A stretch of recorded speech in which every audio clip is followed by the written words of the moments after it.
Good morning, good evening, good afternoon. Welcome to Breakfast with Al. Welcome to Lunch with Al. Glad to see you. And remember, don't believe a word I say.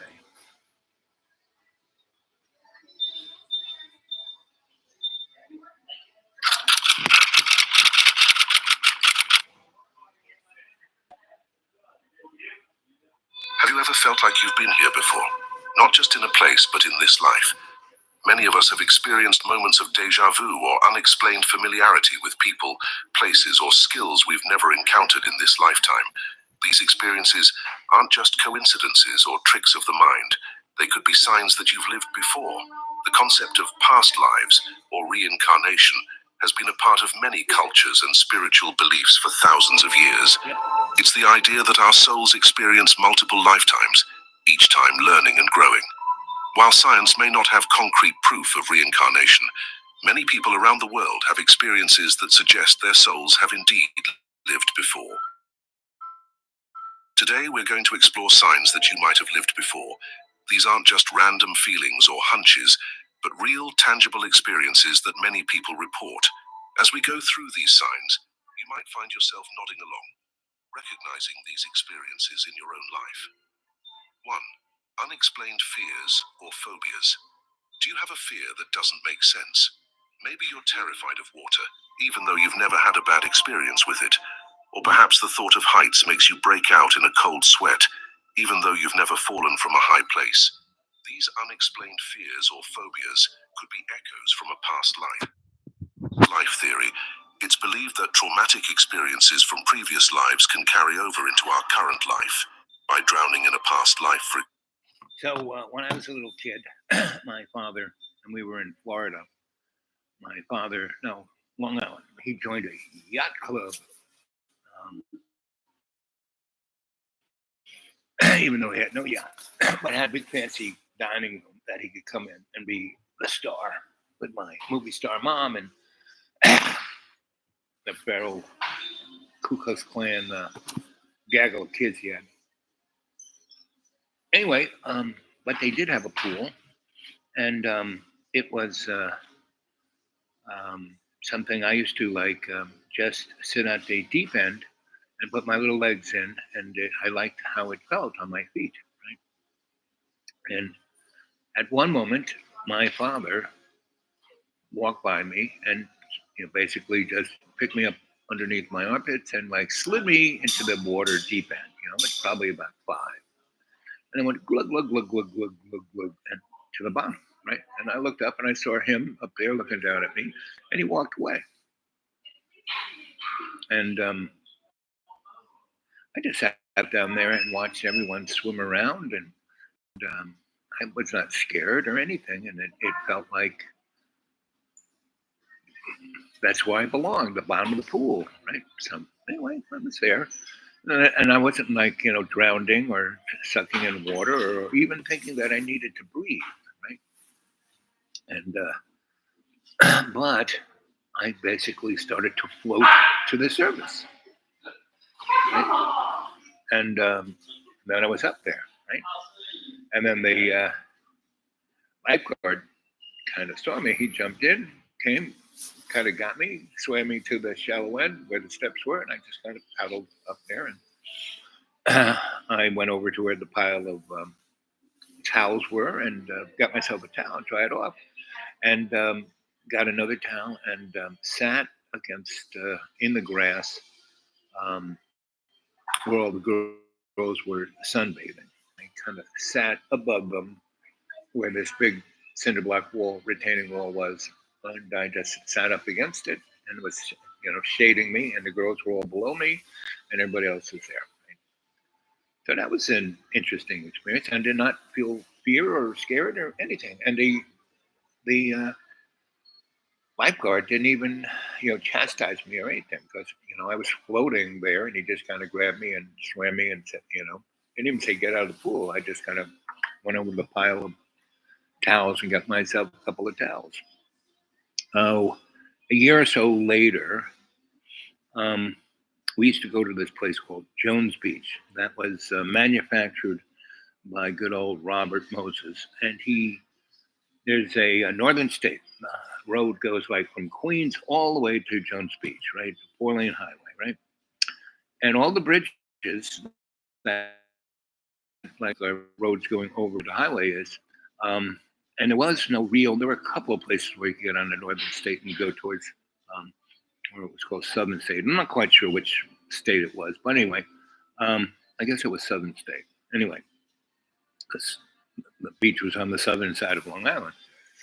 So anyway, we used to go there, and it was interesting because other highways, the bridges over the highway were usually square, right? So tractor trailers could get and buses could get underneath it, right? But the bridges that um, Moses built were round and really only big enough for cars to go through, right? So a bus couldn't make it there. So that meant that buses from Manhattan that might carry poor people um, couldn't make it, right?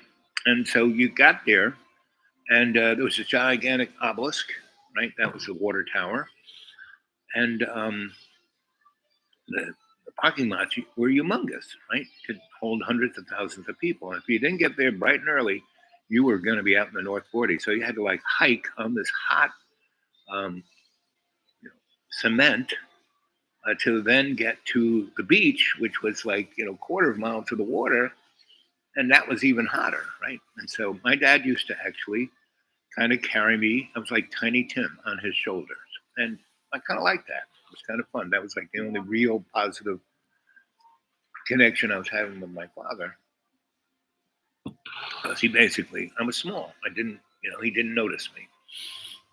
He made everybody else carry all the heavy stuff. Me, I just was on his shoulder. Anyway, so we get to where we're going to be, and he pitches the umbrella and the blankets and the cooler and all that stuff, and you know we all do what we're going to do. And my dad goes, "Hey, let's go swimming." And so he still got me on his shoulder, and we go into the ocean, and the big wave, right? And we go out far, right? Maybe 100, 200, 150 yards out deep, right? Where he can still kind of stand, but it's kind of right on his shoulders, and the water's kind of going over us, and it's kind of fun. And then a big wave comes and just knocks me right off my father's shoulders, and I just kind of go, rolling in that wave, like being in a washing machine, right?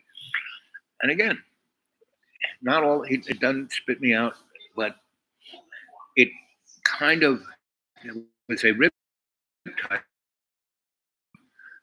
swirls me, and kind of it's like going down the beach. So I'm being swirled not just straight to the beach, but sideways, right?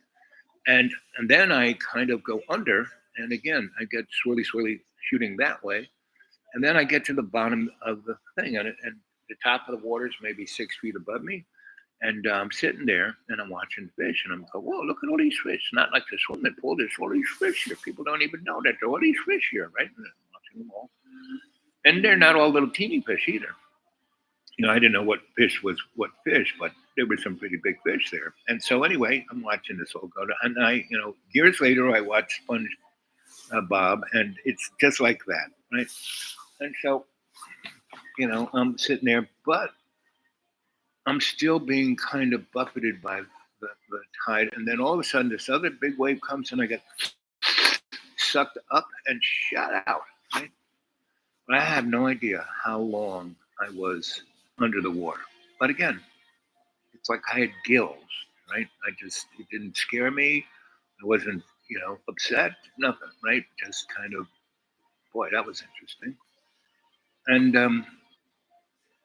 um, I get shot out onto the beach, and I roll on that wave. I kind of, I'm a little like, and I get up and I'm looking around, and I see this big crowd up there, and I see my parents in that big crowd. And so anyway, I kind of walk up the beach, I'm a good quarter mile at least. And I walk up, and I'm a little guy, so no one's even noticing me. Some people are like bumping into me, go, "Oh, sorry, man." And I get to the crowd, and I'm kind of like looking at what's a big hubbub, and so I kind of like pull on my dad's bathing trunks and looks down. So what's up? And he's, oh my God, he's here, he's here. Right? So that was, so all through my life, things like that have occurred, right? And is it providential? Really, I don't. It's more like, well, whatever, and that's kind of what's the frequency. So it seems like JoJo's going to get out of the the race, and as I have been saying for the last 2 years, that Michelle Obama is going to be our next president, and everyone's like, "What are you talking about?"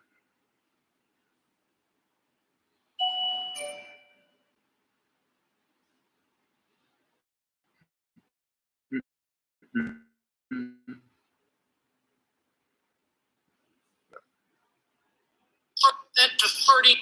Leaked internal polling from the Democratic Party came out this week showing that since last Thursday's debate, President Biden has lost ground in every single swing state in the United States, and in fact is now losing every single swing state in the United States. If the election were held today, Donald Trump would easily cruise to a landslide victory with more than 300 electoral college votes. Trump would win the popular vote, and he would win the electoral college. There would be no doubt about it. There would be no questions whatsoever. No claims of a stolen election either.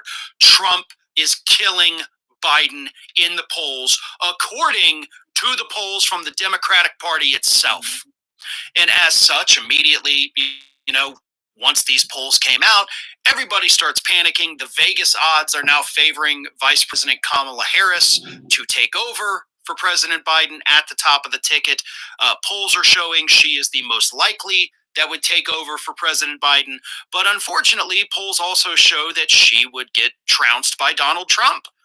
So would, by the way, Democratic governors Gavin Newsom, Gretchen Whitmer, Andy Beshear, J.B. Pritzker. So would Pete Buttigieg. So, oh my gosh, is there no Democrat in this country capable of beating Donald Trump in a general election? Even the people that I've suggested. Apparently, they still poll behind Donald Trump and would lose the election. There is one. There is one Democrat, according to these polls, that not only beats Donald Trump, but beats him by double digits, by more than 7 points ahead of the margin of error for this poll. So who is this mystery savior of the Democratic Party? Michelle Obama. Michelle Obama. In these same polls that show that Biden loses, Harris loses, Buttigieg loses, Newsom loses, Whitmer loses, Pritzker loses, Beshear loses, Michelle Obama destroys Donald Trump in a general election by 11 points, 50% to 39%. That is freaking gigantic. Now, the problem with that, of course, is that Michelle Obama has never herself held an elected position in the United States government. She was, however, First Lady for 8 years, and I do trust that she is smart, she knows how things work, and I don't think she would be a bad pick at all. The bigger problem, however, is that Michelle Obama has never once in her life expressed any interest in actually running for president. She made it clear earlier this year, I'm not, what are you even talking about? Why are you talking about it? I'm not going to do that. Michelle Obama has repeatedly told us, which to a degree is why it's always driven me crazy when they've included her name in these polls, when she has made it crystal clear she doesn't want to do it. That's not what she is. That's not what she's about. She is smart. She is strong. She is capable. She is fierce. And she's going to be our next president. I really didn't want to do this, but for the good of all of you folks, I'm going to make the sacrifice. you know. And she will be the corporate shill, just like her husband. But Michelle is really Michael. I know you don't know that, but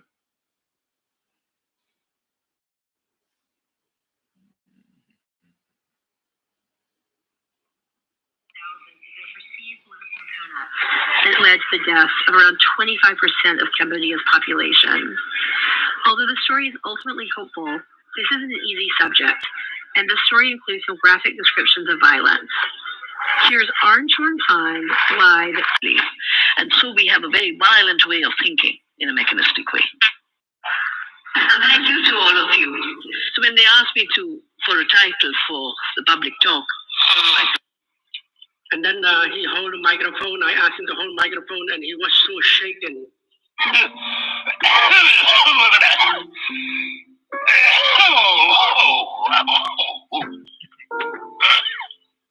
what's that sound like?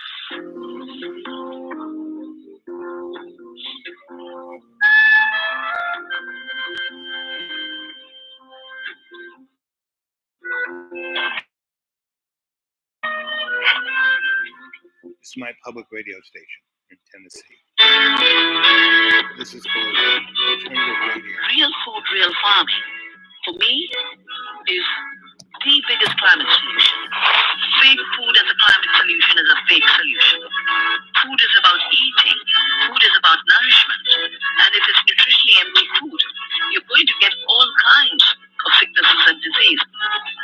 And in this world of vibrant life, rich diversity, and deep intelligence, practicing real farming, eating real food, in my view, becomes the revolutionary act. That's Vandana Shiva, and this is Alternative Radio. I'm David Barsamyan. This edition of AR features Vandana Shiva on real food, real farming.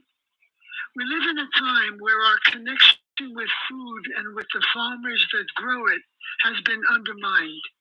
The root of the problem is a growing dependence on a dysfunctional paradigm based on pesticides and monocultures, and a separation between humans and nature. How we produce, distribute, and consume food is increasingly becoming the center of the multiple crises we face today.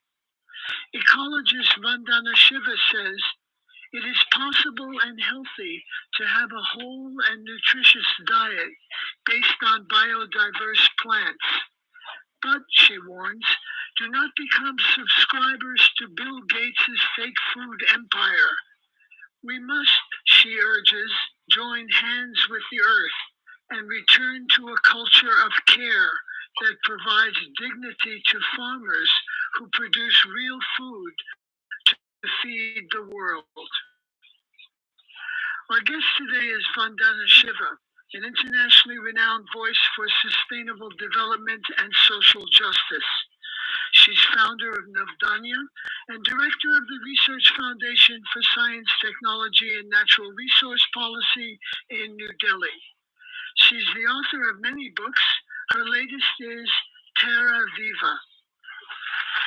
She spoke in Sweden in early 2023. And now, Vandana Shiva. Thank you to all of you. So when they asked me for a title for the public talk, I said, real food, real farming. Because so much of the aggression in our times, every newspaper, every TV show is talking about saving the world with fake food. Just like half a century ago, they brought fake fertilizers, synthetic fertilizers, and said we won't be able to feed the world without fake fertilizers. And they synthesized nitrogen by fixing atmospheric nitrogen through burning fossil fuels. Then they said we won't save the world without having GMOs. And now they say we won't save the world without you eating fake food. Now, if there wasn't a history of the consequences of fake narratives, on the one hand, and on the other hand, so much thinking in science, in practice, of what food is. this exercise of fakeness, of saying those people who are financing this, because no one shifts to fake food on their own. No one shifts to GMOs on their own. These are always forced. So fake food will have to be forced. And the worldview that's being created is farming without farmers, food without farms. Of course, farming is what farmers do. And till recently, half of humanity anyway, I think more than half of humanity even today does agriculture, especially if you go to the south. In India, they've been trying to force the farmers off the land ever since globalization, the Green Revolution. And yet 60% of Indians still are rural and live on the land, are farmers, are dependent on the land. So this farming without farmers and food without farms basically is food from labs. But food from labs doesn't come out of thin air. It still needs feedstock. And from the experience we have had, each escalation of the artificial is an escalation of external inputs. You use more resources, you use more energy to produce worse outputs. So, India has had deep thinking. I mean, when I was busy doing quantum theory, I wasn't reading all this amazing stuff. But when the food question became urgent to me after 1984, when the Green Revolution in Punjab had led to so much destruction that the farmers rose in revolt. 15,000 people were killed what happened after that. Then the Golden Temple had to be invaded, which is a sacred shrine of the Sikhs. And that same year, a pesticide plant of Union Carbide leaked in the city of Bhopal, killed thousands. The gas just went through in the middle of the night, the winter night, killing 10 people are still dying. And 10 of my sisters have gone on a hunger strike to say, when will you give justice to Bhopal? This is 1984. We are in 2023. Next year will be 40 years. So these two things took me up and I wanted to understand. So I studied the Green Revolution. And then I started to follow ecological farming, in which there's so many schools. I think the deepest thinking is in the biodynamic. The most organized practices are in the organic, because it's got AFOAM, it's got standards, it's got certification. It had Albert Howard. Albert Howard was sent to India by the British in 1905 to improve Indian agriculture, because that's what the colonizers had to do, to always improve us. And he arrived, but he was a good scientist. And he could see with his eyes, these soils are so fertile. I cannot teach the peasants how to improve their practices. And he found the fields were full of insects, but there was no pest damage. So he said, I'm going to make the pest and the peasant my professor to learn good farming. As a result of which he wrote the book, The Agricultural Testament, which is what basically guides the organic movement.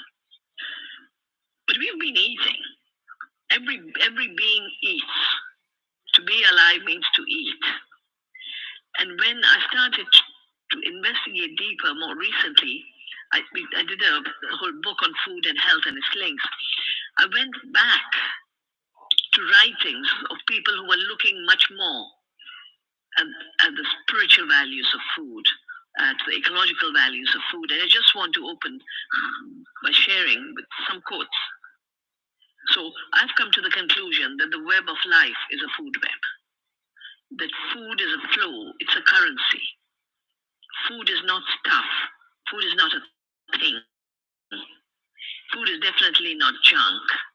And food is not a commodity. So the web of life is a food web, and the cycle of life is a food cycle called the nutrition cycle.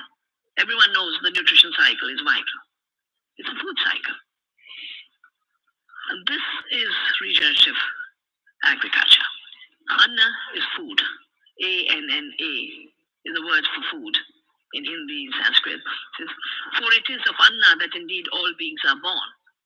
And it is from Anna that they obtain the necessary sustenance for living. And having lived, it is into Anna they merge at the end. And that's the soil. And the best is everything is food.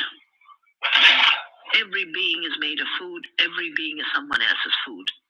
It's immediately we realize we are part of the web of life. We are members of an earth family. And this, 400 years of craziness, of thinking we're top of the pyramid. Other beings are below us. They're just objects to be manipulated, objects to be exterminated and pushed to extinction. That thinking is actually not that old. That mechanical thinking began with Mr. Descartes and Mr. Bacon. And they were given the job of creating sciences of conquest. Bacon was the Chancellor of England. And in the time when he was the Chancellor, he was also in charge of the Inquisition, the witch hunts. So he took that whole interrogating the witches into a scientific method and said it's torture of nature that allows us to know her secrets. You've got to subjugate nature. You've got to make her your slave. And so we have a very violent way of thinking in a mechanistic way and a reductionist way. Of course, the irony, I think often how, this level of arrogance then finds its answers. So Mr. Bacon died by stuffing snow into a chicken to see if he could preserve the chicken by filling it with snow. Mr. Bacon got influenza and he died, the chicken didn't. It's a very brutal experimental method, a brute empiricism. And the gentle empiricism that Goethe talked about and other scientists who really see the whole and see all the relationships. And I love this one. So do not look, since food sustains life, do not look down upon Anna. That is the inviolable discipline of the one who knows prana, the breath, the life. In the Mahabharata, they say that the highest dharma is the right action. And the highest dharma is the growing and giving of good food. And that's why India had this amazing tradition. You come to someone's house, they feed you because they're dharma. For the farmer, the dharma was not doing an agriculture of carelessness, but worked with all kinds of communities in India. And I remember a particular time I was helping an indigenous community who was fighting a bauxite mine on their sacred mountain, Yamgiri. So I'd gone there to support them and I was having meetings with them. And at a certain point, one of the members just got up and mumbled something, left. And your typical understanding is, oh, something must have happened. It must be an emergency. What he was mumbling, and his colleagues told me, he was saying, now I must go beautify the earth. Farming is beautifying the earth. Farming in a good way, in a non-violent way.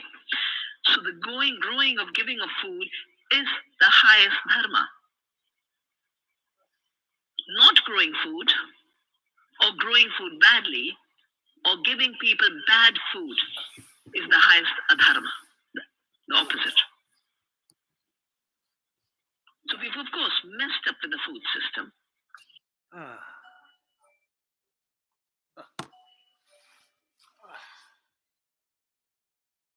So how long have you lived here, sir?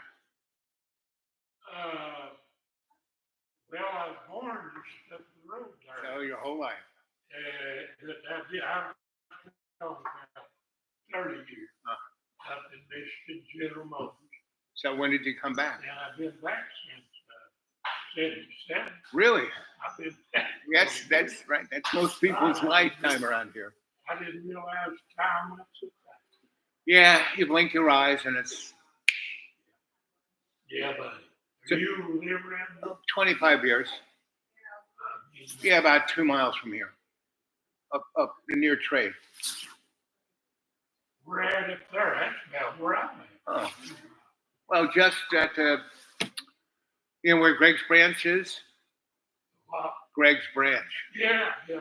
right off of there. Oh. Yep. We actually own Great Branch, but Above it. not that new house. No. Oh. I've been here 25 years or so. Gardener. I wasn't able to do it. So, did you know the lady who was on Greg's Branch? She had that big garden across from her house, and a small house and a trailer, and she lived across the street, and she always had, Yeah.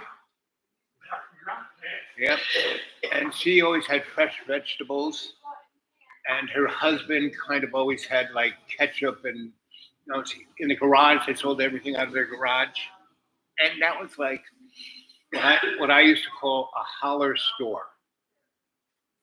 And do you remember that? When I got here 25 years ago, there were about 15 holler stores. Oh, yeah. And just like this place used to have the restaurant next door. Remember that? Yeah. Yeah. And that guy had about 6 other those kind of little restaurants all over the place. Oh. So I really liked it then because that was what it was. Everybody who lived here for the last 10 generations, Yeah. Now, not so much.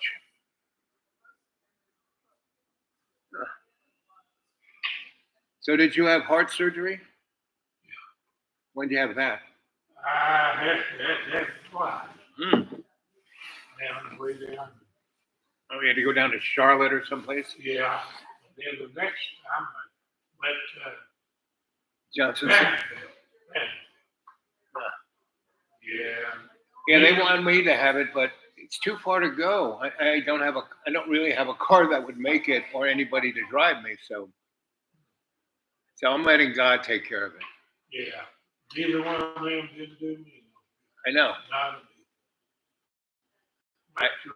Through all that, coming here and lose for me that. Last time, the very next day, something busted open. And they had to open you up again. And they told my daughter they didn't think I could. Yeah. And it's not their fault. Oops, sorry. Yeah, we left the car keys in there, So what'd you do for General Motors? Did you work on the line? Yeah. What? Did you do the same thing or did they switch you around doing different stuff?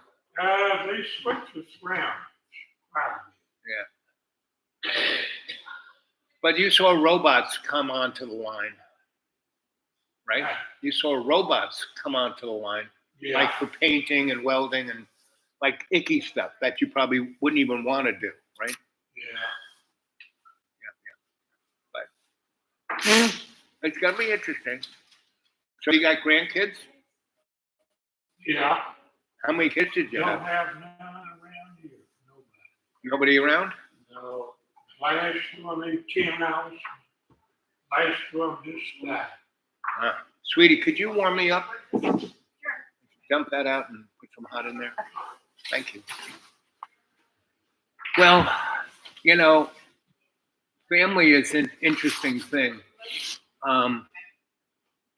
Most times, so I used to be a social worker, right? So I saw a lot of families. And most people shouldn't be parents, shouldn't have kids, And half the families I'd see, they didn't even like each other, Yeah. So what did you get? Here, biscuit gravy. Yeah, they have a good breakfast here. Yeah. I'm a breakfast guy. I could eat I breakfast. didn't even know it was open here. Yeah. Well, yeah. It's mostly for catering the weddings, but they do a pretty good job. Like I said, their breakfast is pretty good. If you like pancakes, their pancakes are number one. So what do you like to do? Do Do you read? Do you watch movies? What do you like to do? Go fishing? I ain't able to do too much. I just burn it. Yeah, me too. My knees are. Yeah, all way out there. Yeah, exactement. Oh. Yeah, I worked in the corporate world and I got fat. I weighed almost 400 pounds, but it took its toll on my kneecaps.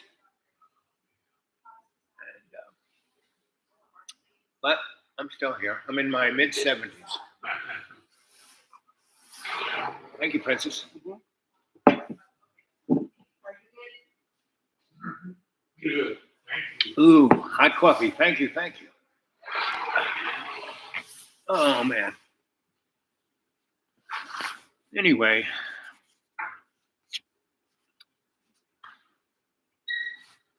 what else?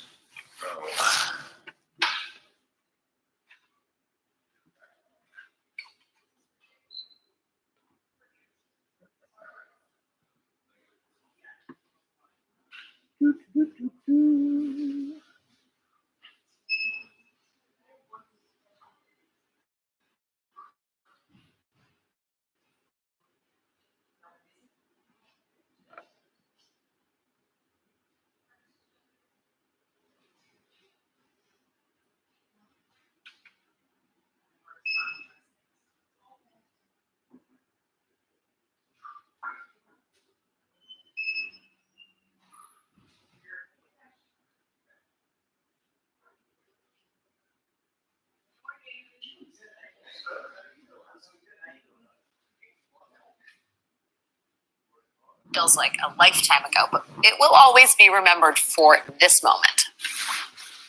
I have joined the political arena so that the powerful can no longer beat up on people who cannot defend themselves. Sounds good to me.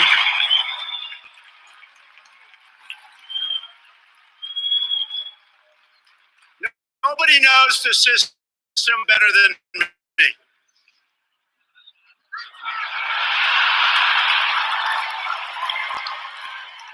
The apprentice.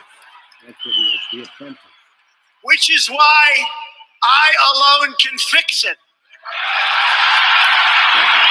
That's the little mess alone.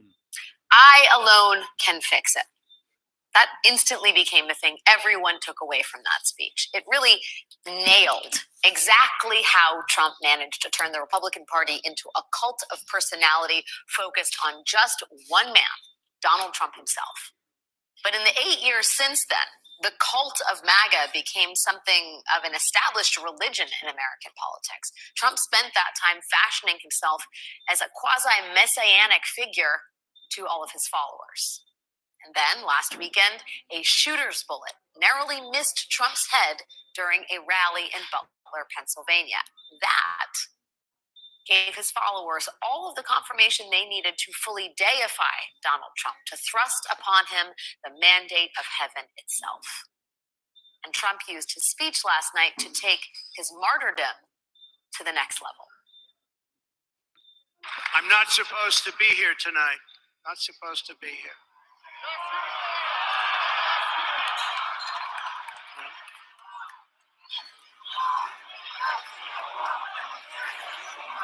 I stand before you in this arena only by the grace of Almighty God. Many people say it was a providential moment. Probably was. When I rose surrounded by Secret Service, the crowd was confused because they thought I was dead. Just a few short days ago, my journey with you nearly ended. We know that. And yet, here we are tonight, all gathered together. We live in a world of miracles. No matter what dangers come our way, no matter what obstacles lie in our path, we will keep striving toward our shared and glorious destiny, and we will not fail. We will not fail. In his 2016 convention speech, Trump did not mention God or Christianity once, except for the traditional God bless you at the end of the speech. But this year, Trump chose to cast himself in nearly biblical terms. A Latter-day Saint sent by God and then resurrected to save the country as its president. And at this point, it's not just Trump claiming that he is the chosen one. It is the Republican Party. Proverbs 28 reads, "The wicked flee, though no one pursues, but the righteous are as bold as a lion." And that truly epitomizes Donald Trump. He is a lion. If you didn't believe in miracles before Saturday, you better be believing right now. 2 days ago, evil came for the man we admire and love so much. I thank God that his hand was on President Trump. You know, I have no doubt that God lowered a shield of protection over President Trump.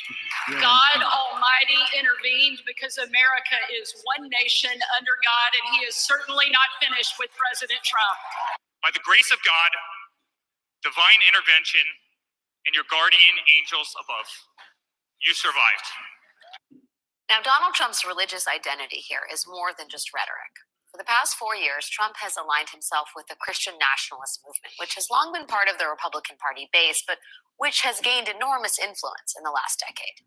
And this weekend, the RNC adopted a new platform full of Christian nationalist agenda items, like injecting religion into public schools and appointing a federal task force to investigate what the party calls anti-Christian bias. Now, that's in addition to right-wing priorities like protecting the unborn and the sanctity of families by going after abortion rights and limiting access to contraception and maybe even ending no-fault divorce. So there is a revival happening inside the Republican Party, one where Donald Trump plays the role of preacher and prophet and Messiah all rolled into one. Joining me now are George Conway, attorney and president of the new Anti-Psychopath PAC, also Susan Glasser, staff writer at The New Yorker, and Tressie McMillan Cotton, New York Times opinion columnist. Thank you all for being here tonight. George, let me start with you first. I absolutely understand the reaction of sort of looking to God in a moment of having your life threatened and a bullet whizzing by your head, right? That's a very normal, natural human instinct. But this seems to be a sort of different order of magnitude in terms of the religiosity of the whole thing. I wonder what you think about that as a device to win over unconvinced voters in the Republican Party or in the center who might have been watching Trump for the first time in a long time last night. I like to think of the religious aspect of it as a separate overlay. And let me explain why. Because I don't want to, I would never criticize someone's religious beliefs for being religious beliefs. What I see here is, so let's set aside the religious, you have a classic cult and a classic authoritarian or fascist party movement here. And one of the elements of both of those kinds. And what's been left out is that it's not Trump that's the fascist alone. It's basically we have a plutocratic, and so there you go. It doesn't matter who wins, So they're going to bring in Miechella, right? And ooh baby. When Barack won the presidency, I was living in Roanoke, Virginia, and I was living in a trailer town called Vinton, which was basically part of Roanoke, but on the outskirts, right? And it was a meth town, right? And there were lots of these little factory houses, made out of cinder blocks that people were living in, and basically the hill there went up to where Garden City was. Garden City was on the backside of Roanoke into the mountains, and that was really Ku Klux Klan land. So anyway, there was this great little Mexican restaurant, and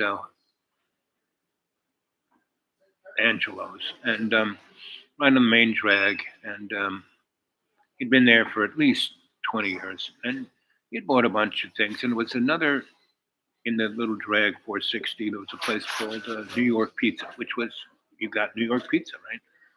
and Angelo and that family, so there were a number of families like that were either Italian or working class, right? But they had come from someplace else, Chicago, DC, New York, and could buy some properties there, and like in the 60s, 70s, right? And that's what Angelo did, right?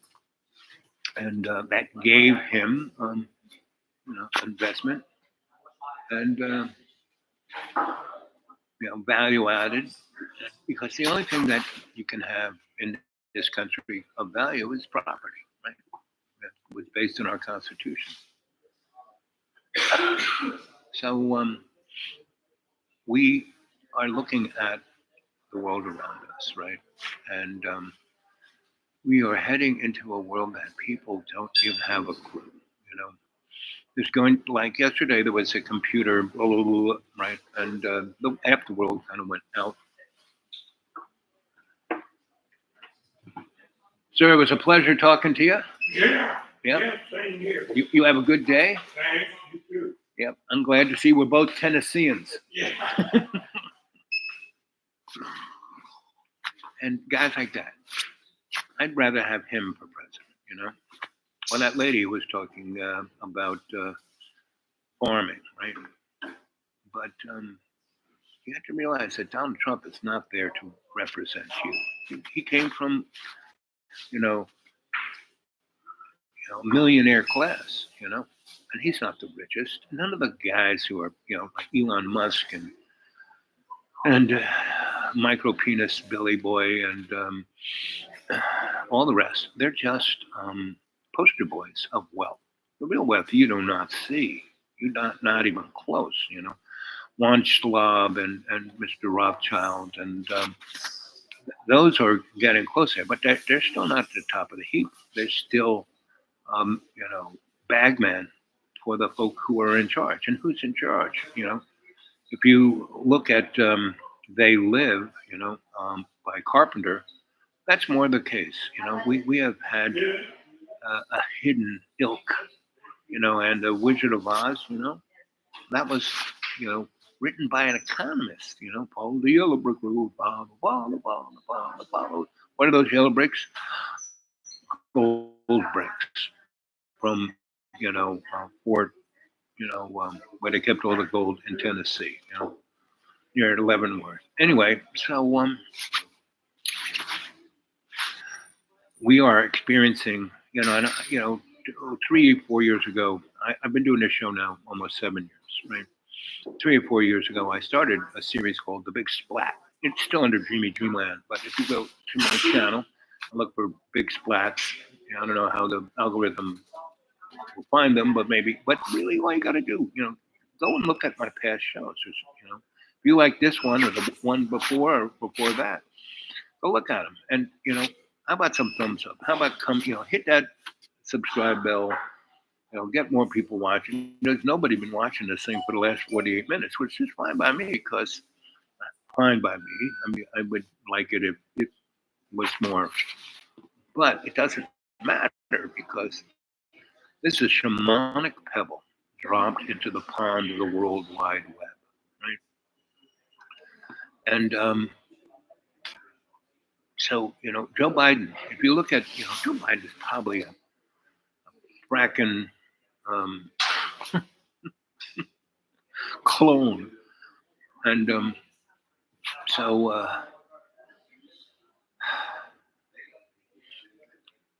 very few people have the insight to see what's really going on. And most of those who are doing it are the ones pulling the strings, right? I used to work for those guys, but I never joined the club. Never, ever, ever, right? I let them pay me, and they, so I lived a hedonist, super, I got to be 460, almost 500 pounds. Now I'm a slim, trim 210, right? 6 foot at 210.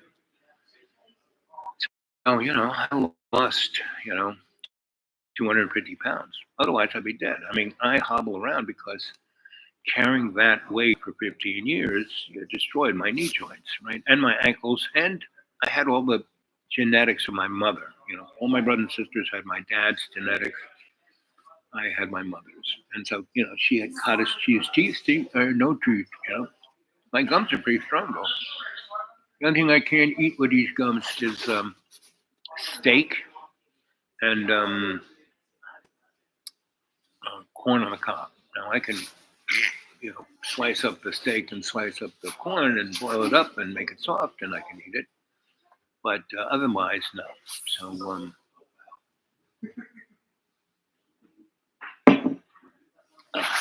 family's having lunch over there. They look happy. So anyway, you're looking at a total Bitcoin and total surveillance, meaning you will not be able to do any kind of, there will be no cash. Everything will be over this, right? And I would say there's going to be, some like manifestation of a catastrophe, like X flare that's artificially done that fries every chip in Europe and North America and in Russia and China, and everyone's no electricity, right? Your car doesn't start. You can't go anywhere. No gasoline, no nothing, right? And Elon Musk, he will be riding in on a white horse, and he will have his Skylink, and everyone gets a free phone that runs off of wireless electricity, Tesla technology. I mean, that's why he named his company Tesla, right? Because the motors there are induction motors, right? Basically, use no current. Anyway, you see all these commercials where wireless, charging of your phone, right? Well, that's going to be electricity, period, right? No wires, Texas is, there's going to be a lot of dead people in Texas, but the utility company owned by the Rothschild hasn't fixed it. There's about 500,000 people still without electricity, and it's like 110 there. So, and people like one of my sisters lives there, and she goes, "Oh, Texas is the greatest state. It's a free state." Blah blah blah blah blah blah blah. But 2.5 years ago, they had a big snowstorm where they almost lost their grid entirely. Did they do anything? Oh, we got to do something about this. They didn't zip. They didn't force Mr. Rothschild to do anything, right? And that's why the whole system went down, because they haven't done any. Rothschild owns about 98% of all utilities in America, gas and electric. And he basically got that in '72. And that's when we became, we're always a corporate state, but Rothschild basically took all the gold, and Nixon signed over. If you have a whatchamacallit, a birth certificate, that is your slave name, right? And that shows ownership, through admiralty law. You are the property. And basically, everything in NAFTA, not just the United States, but Canada and Mexico, became commodity owned by Mr. Rothschild, right? And that's why Canada has so drastically changed since the 70s and 80s and 90s, right? And continues to change more and more into, an unknown fashion. But this coat makes, like, my head is just floating here. Anyway, no one's watching, right? It'll be interesting to see if anyone watches after this. So let's see.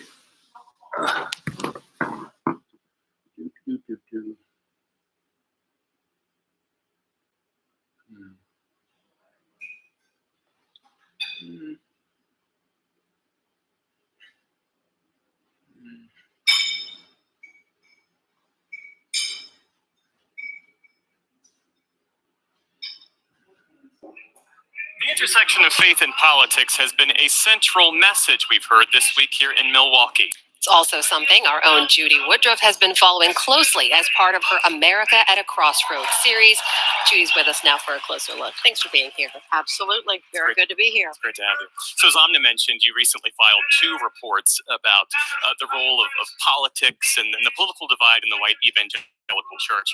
I wonder, what's your reaction to the incorporation of faith in the proceedings this week, and this notion expressed by lots of people here at this convention that Donald Trump surviving that assassination attempt really confirms that he is in some way God's chosen to bring salvation to the U.S., to the world, really elevating him as this messianic figure.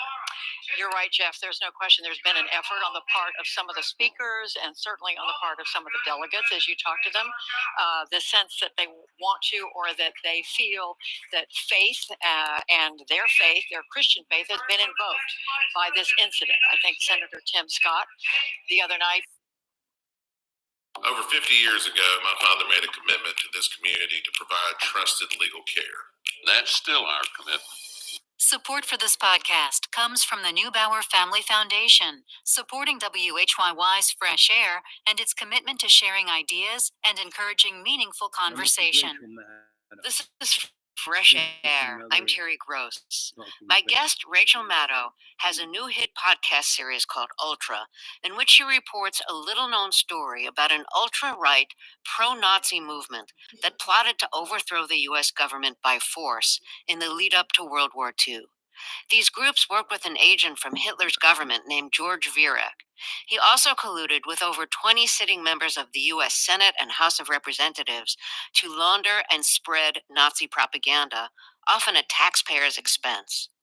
Those congressmen were associated with the America First Committee, a group with many anti-Semitic leaders. The group opposed America entering World War II. In 1944, the plots led to the largest sedition trial in U.S. history.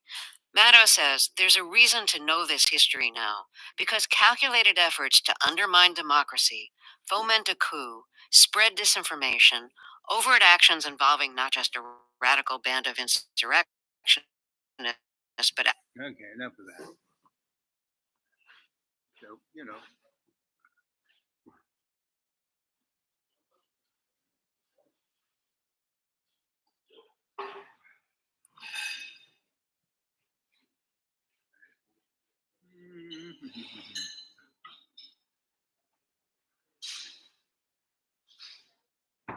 this girl's always fun. This is the future Whitney and Mark are warning us about. What's worse, it does not stop there. Larry Fink and others want to tokenize everything, including the natural world. Here are more clips from the video. Well, it seems like in Larry Fink's case in particular, there's a goal, a big ambition there to develop new asset classes that can be used to basically fuel their existing business model and perpetuate it for millennia forward. So one of these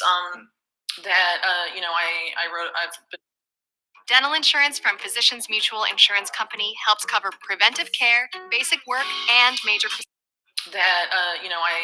I've been writing about for a few years is the whole idea of natural assets, what they call nature's economy. And one of the groups that has been sort of propelling this forward, at least one of the earlier groups, the Intrinsic Exchange Group, which is a product of the Rockefeller Foundation and the multilateral development banking system, has a graphic on their website called The Opportunity, and they show there the existing amount of assets in the world economy, and then show what if we unlock natural assets, how nature's economy, it's like 6 times the amount of existing assets in the economy today. And so as an asset manager, BlackRock being able to unlock and take control of as many natural assets as possible that aren't currently part of the financial system is obviously a way for them to perpetuate what they do and deepen and expand their control over not just people in the existing financial system, but really over the natural world as well, and essentially turn everything alive into a tradable Wall Street financial product. And the goal, as Fink has stated, is to have all of this on a universal ledger on blockchain, presumably, and have it be, trackable and surveillable, which is interesting if you look at it through the context of risk management, which is something that Larry Fink is very open as having been one of the guiding lights of his whole career. And so by having it all surveillable and automated in a sense, he's able to have his risk management AI thing, Aladdin, sort of exercise control over it in unprecedented ways, I think, for their benefit. And then, of course, a lot of what's happening now as we're moving into this new financial governance system is the push to change all of the infrastructure towards this, quote unquote green. A green model, I guess, or decarbonization, right? Which is, of course, interface with the global carbon market, but not necessarily so. Like, it doesn't have to be. But the push is obviously to create a bunch of new infrastructure all over the world, and BlackRock is positioning themselves to be one of the key players in that space. They acquired, I think they're called GIP, one of the biggest infrastructure, developers in the world. And I think one of their top guys at Davos just a few months ago was talking about how they're betting really big on infrastructure going forward, and it's going to be one of the biggest investment opportunities of the next several decades, actually. So I think they're quite ambitious, and if people aren't aware of this, I'm sure they'll get away with it, but we'll see. One of the things too about the natural asset thing, at least as far as the natural asset corporation model is concerned, is that you literally just go into a forest or you go to a river or lake and you identify the natural asset, and then at no cost to you, just after identifying it, you issue shares in the natural asset. And that's exactly what's happening right around me. It's a gigantic lake, Otogo Lake, 1,200-mile coastline, and 3 corporations have bought up everything, right? And they're owning the water, but they've so polluted it in the last 5 years that it's a gigantic lake, and it was pristine 5 years ago. It was slate blue, and now it's orange green, and that comes from all the runoff, ag meat, and Bayer and Monsanto have basically put thousands of cows on the hills all around this lake. And this used to be the Garden of Eden. It would grow every kind of vegetable known to man. And now all they grow is GMO feed corn, grass, Christmas trees, and tobacco. All GMO, right? And the plants are always in the ground, and basically they don't really plow up the ground. And so what happens is they put down grass seed and they put down this corn seed, and so they basically, the corn pops up right on time, like in late May, June, and then it's about a foot high by mid-June. It's like then about 5 feet high by July 4th, and then by July, about now, it's 6 foot high.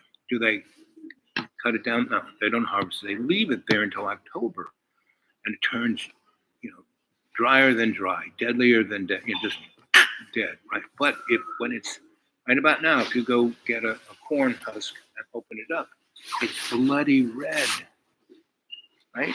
It's not gold, right? And because cows are eating this crap, and we're not, but we're eating the cows, baby. And so one of the big things to watch out for is cows, especially dairy cows, and they're eating this feed too, are getting bird flu, right? And cows are just big dogs, right? They're mammals, and so, and there are a lot of farm workers who are right there with the cows, and they're getting the bird flu too, but they're getting pink eye and, sniffly noses. But this is a virus.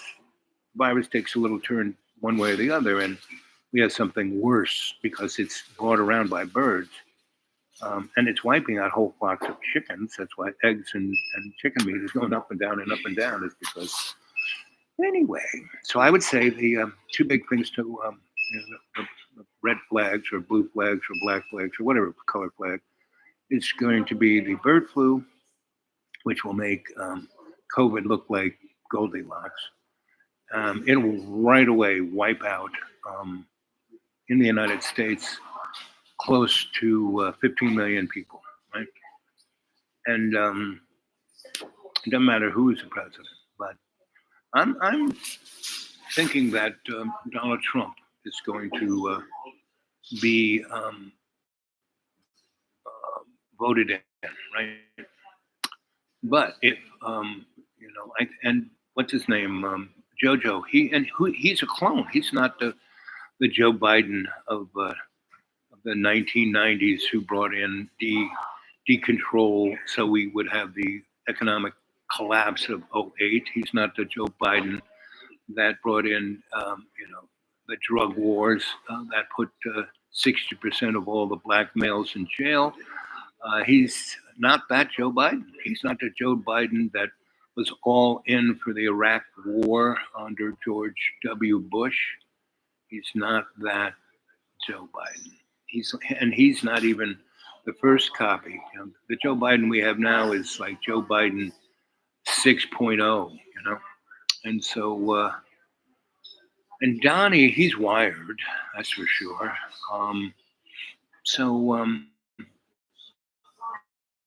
And so is his whole family. What was truly amazing when Eric was giving his speech, Donald Trump fell asleep, right? And when Donald Trump was thanking everyone, he kind of skipped Eric. And Eric's speech was the most red meat of all the speeches. He did a pretty good job delivering it, but I'm sure he was wired too. So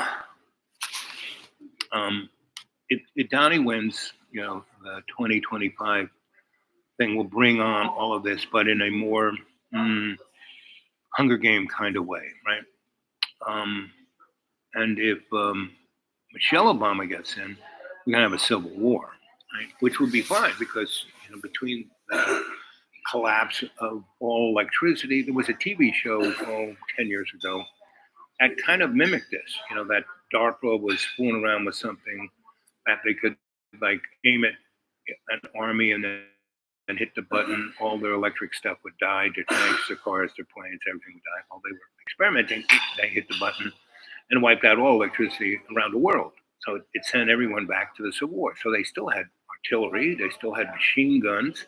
They just didn't have, they had to put the machine gun on a wagon with a horse, So they still had mortars, they still had all that kind of stuff. And so, but they had no airplanes, helicopters. So the conflicts were very regional. And if Michelle Obama wins, bango, that's it. So I was telling you the story about Ben and this Mexican restaurant, right? And it was a place where police station, the fire station, were right next to this place. And this guy had been the head cook at the FBI, right? And so all of it really well. And he had the best, Angelos had the best of the best Mexican food. He used to call it taco hell, right? Anyway, so basically we and I would go in there and have my Mexican omelet and read the paper. And he took a little siesta between around 2 p.m. and 4, right? And that's when, he either went upstairs and, fell asleep or he, cleaned up a little bit and got ready for dinner because he had dinner from 4 to 8, right?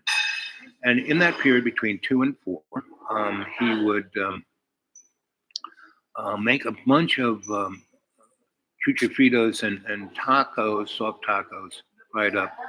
And he'd kind of put them on a tray. And if you were a policeman or a fireman, you'd come in and grab a few and sit down, and he had an urn of coffee. And me, I would just read books and drink coffee. And it was, everyone knew I was there. So, people would come in and talk to me, right? And so that was like my office. And I was, and Angel knew everybody's name. And he would call me sir. He called me Mr. Sir, right? And so everyone in that place would call me, even the cops, everybody would call me Mr. Sir. Some people even actually call me Dr. Sir, because I would see some policeman who was like bent over, really, he had hurt himself, and I said, here, let me, and I would adjust him. So some of those guys would come in just for the adjustment. Anyway, so Obama wins, right? And so the cops are there, and they're talking about this, and this guy who is a highway patrol officer comes in, and he's just spitting mad about Obama. He's just like, I'm gonna get blah blah blah, N-word, N-word, N-word. And he just goes on, he's going to kill him. And I go, whoa, buddy, please. You can't say that out loud. You're here amongst friends, but you can't say that out loud. I mean, you were saying that out there where people can hear you. You can't say, and all the rest of the country, oh, okay, don't say that. But we agree with you. And so he was going, okay. So, well, how can I said, let's come to me. I showed him, I said, oh, boys, I'm going to teach you something really important, how to meditate. So I did, right? There were about 8 of them there. There's 2 FBI agents, about 4 highway patrol guys, and the rest were county and city policemen. And I just had them. Right. We did that. And they were, wow, that's really good. I said, and this is great because when you are rolling into a situation, do this with your hands and focus your conscious intent on being aware of your 360, your 20. Don't get out of the car until you see what's going on. Do not draw your gun until it's the last thing. Use your brain, not your gun. And so, and then there was a police captain who was my bud who used to come and talk to me, and the mayor used to come and talk to me. That was like my office. The mayor used to take me to his restaurant, or he would come visit me, but mine was a little bit too far for him to go. Right? Once in a while, he would, if he was in the neighborhood and looked at what time it was, he would poke his head in and see if I was there. Otherwise, he'd say hello to all the policemen, right? And so, because he was, Mr. Politician. Anyway, and he was black, but he was a black, he was a white black man, right? Even the white rich people in South Roanoke voted for him. He's still mayor, right? I got him to run for mayor. Because I said, you'd be mayor for 1 or 2 times and then become governor. And then you could become senator. You could do something pretty good. He just stayed mayor because he's like the highest guy on the top of the hill there, so he doesn't need to be governor or senator. I kept trying to egg him on, but because he used to just be a basketball coach, and I kind of got him to run for mayor. His son was the smart one. He was a lawyer and was involved in the Democratic Party and blah blah blah. And I kind of convinced his son that his dad needed to run, and because his son was like, always in the background. Right? He was never running for anything, but he had a lot of power. Right? So anyway,